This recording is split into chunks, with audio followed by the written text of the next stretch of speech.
Bonjour, et bienvenue dans ce 21e numéro de Comics Actu. Et oui, je n'ai plus de voix. Donc, je voulais utiliser de la synthèse vocale, puis je me suis rappelé que j'avais un double ici avec moi, et qui aura la bonté de faire les voix ce coup-ci. Ouais, et du coup, ça veut dire que c'est moi qui vais être ton petit bonhomme et tout ça? Non, mais ça va pas, jamais de la vie, espèce de sale petit temps.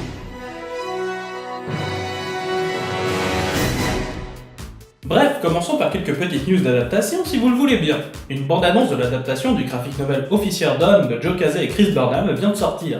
Rappelons que le film est scénarisé par Joe Casey en personne et qu'il sortira le 18 novembre aux USA. Le film d'animation Batman 66 connaîtra déjà une suite avec le Captain Kirk William Shatner dans le rôle de double face, Camoulox. Le comic strip This Modern World by Tom Tomorrow sera adapté quant à lui en série animée par Film Roman qui s'occupe aussi des Simpsons par exemple. Info à prendre avec des pincettes, Kate Beckinsale pense qu'une future adaptation de Blade pourrait voir le jour. La web-série Valiant s'appellera donc Ninja vs The Valiant Universe. Le prochain film Wolverine devrait donc simplement s'appeler Logan et marquera normalement la dernière fois que Hugh Jackman jouera le rôle du Griffu canadien.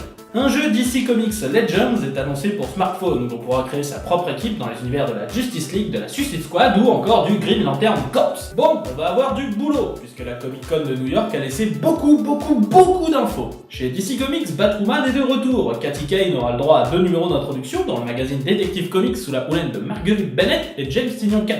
Puis un numéro Rebirth en février et une série régulière Youpi avec le dessinateur Steve Epting. Moins fun, John Bonbayers quitte la série Teen Titans après avoir seulement dessiné le numéro 1 pour la fameuse cause de différence créative. Le titre sera donc repris par Koi Pham. Départ toujours, la dessinatrice Nicola Scott quitte le titre Wonder Woman à partir du numéro 14, elle sera remplacée par Bilquis Evely. Wonder Woman toujours, un crossover numérique est annoncé entre les séries Batman 66 et Wonder Woman 77, elles aussi numériques. Je vous parlais il y a peu de l'arrivée d'une nouvelle série Justice League of America de Steve Orlando. Nous avons désormais qu'elle sera dessinée par Ivan Reis en alternance avec Andy McDonald. Le casting de l'équipe commence à se faire voir avec Vixen, Killer Frost, The Ray et Ryan Choi dans le rôle d'Atom.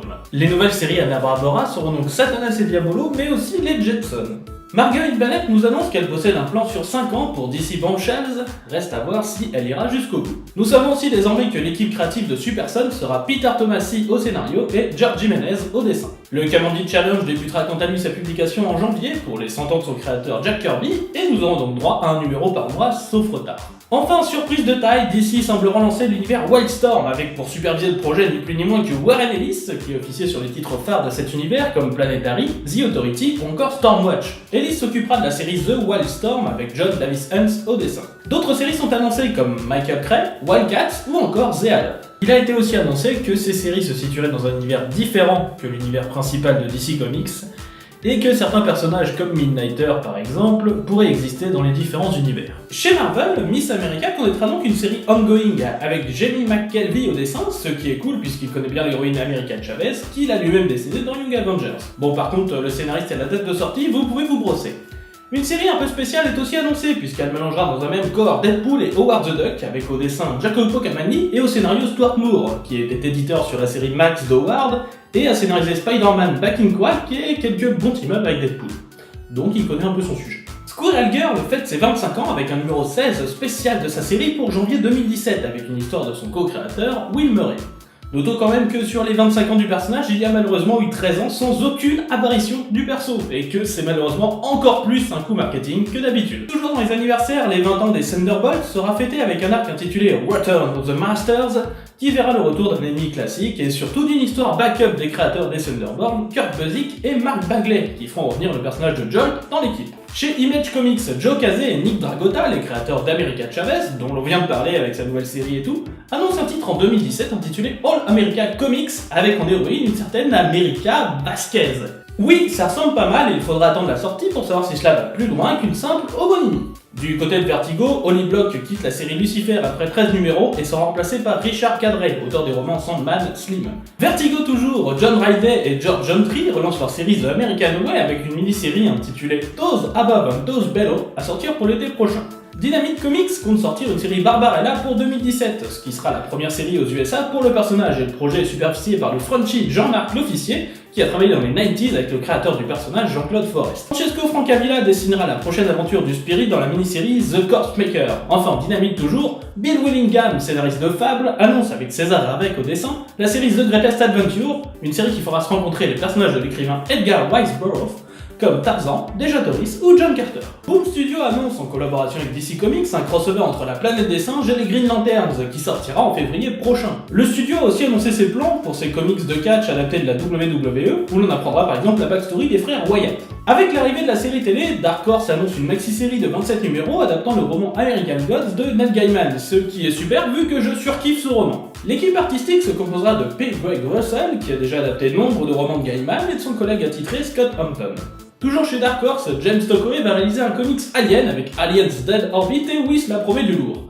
IDW annonce une nouvelle mini-série The Cape intitulée Fallen où l'on reviendra sur les événements passés pendant la disparition d'un personnage. Comixology, jusqu'ici simple plateforme de distribution de comics numériques, annonce désormais vouloir créer des comics originaux. Les premiers projets sont déjà annoncés avec une tentative de compléter le projet de 1950 d'Harvey Kurtzman, créateur du magazine Mad entre autres, d'adapter un chapitre d'un chant de Noël. Les artistes qui s'attelleront à cette tâche titanesque seront Sharon Wheeler et Gideon Kondal, et je leur souhaite bien du courage. Pour le deuxième projet, Valiant propose Valiant Eye, une mini-série non canon où les persos de Valiant se retrouvent sur les bancs du lycée pour une histoire en 4 numéros de Daniel Kimball Smith et dessinée par Derek Sharp. Enfin, sur une note un peu plus sérieuse, l'éditeur Fantagraphics et le créateur Matt Fury cherchent à améliorer l'image d'un de leurs personnages, Pepe the Frog. Pour l'histoire, Pepe est depuis longtemps, de par son image si caractéristique, un même internet et peut-être même l'un des plus anciens encore en activité. Jusqu'ici, cela ne dérangeait personne chez l'éditeur, sauf que depuis peu, l'image a été reprise par Donald Trump et ses supporters à un point que certaines associations, comme The Anti-Defamation League, ont désormais officiellement considéré le visage du personnage comme un symbole d'idéologie fasciste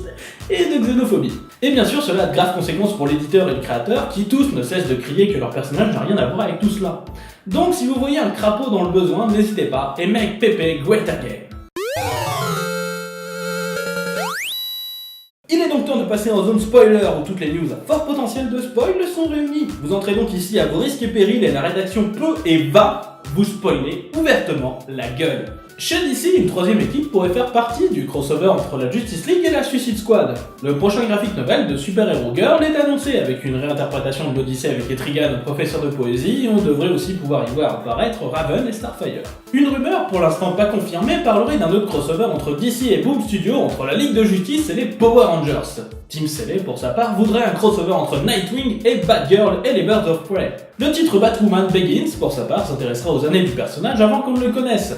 Frank Miller, de son côté, voudrait faire revenir le personnage de Brother Power, alias The Geek, une poupée qui a pris vie pendant le mouvement hippie, et purée, je veux voir ça. Chez Marvel, cette fois, apparemment, c'est vrai de vrai, Richard Rider revient, et on a même des visuels. Classe.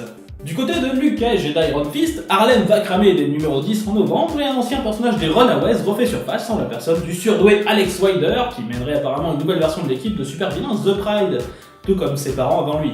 Et pendant ce temps, on essaye toujours de nous faire croire qu'Howard the Duck est mort, décédé, capoute.